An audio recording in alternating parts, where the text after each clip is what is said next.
ఏ గ్రామాల్లోకి వెళ్ళినా ఎక్కడికి వెళ్ళినా మమ్మల్ని మా కళ్ళ దగ్గర వచ్చి అడ్డం పడుతున్నారు అధ్యక్ష. అమ్మ మా పెన్షన్ ఆగిపోయింది, మా పేరు లేదు పెన్షన్ లిస్టులో, మేము ఎక్కడ పోవాలి, మాకు పెన్షన్ ఆపేసినటువంటి ఆ 200 రూపాయలు కూడా లేకుండా మాకు ఆపేసినటువంటి విధంగా ముసలోళ్ళు వచ్చి కాళ్ళ మీద పడుతుంటే అధ్యక్ష జవాబు చెప్పలేనటువంటి పరిస్థితి అధ్యక్ష. మేము 58 ఏళ్ళకి ఎందుకు ఇవ్వకూడదు అధ్యక్ష? వాళ్ళకు కూడా ఎందుకు మనం మార్చుకోకూడదు అధ్యక్ష?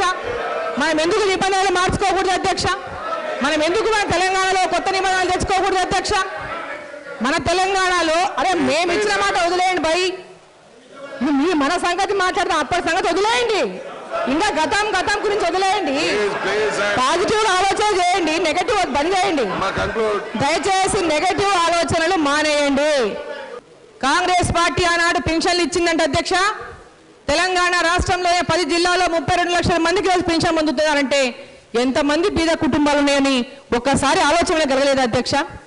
ఏదైతే శాంక్షన్ బిల్లో కొన్ని సర్వేలు చేసే అధ్యక్ష గ్రామ పంచాయతీలో లిస్టులు పెట్టారు అధ్యక్ష, వాళ్ళంతా కూడా ఎలిజిబిలిటీ కింద వచ్చారని. ఆ లిస్టులు ఉన్నాయి కానీ అధ్యక్ష ఆ లిస్టులో ఉన్న వాళ్ళందరికీ పెన్షన్ రాలేదు అధ్యక్ష. ఆ లిస్టులలో పేర్లు లేవని చాలా మంది ముసలోళ్ళు గుండె బయలు చచ్చిపోయినారు అధ్యక్ష.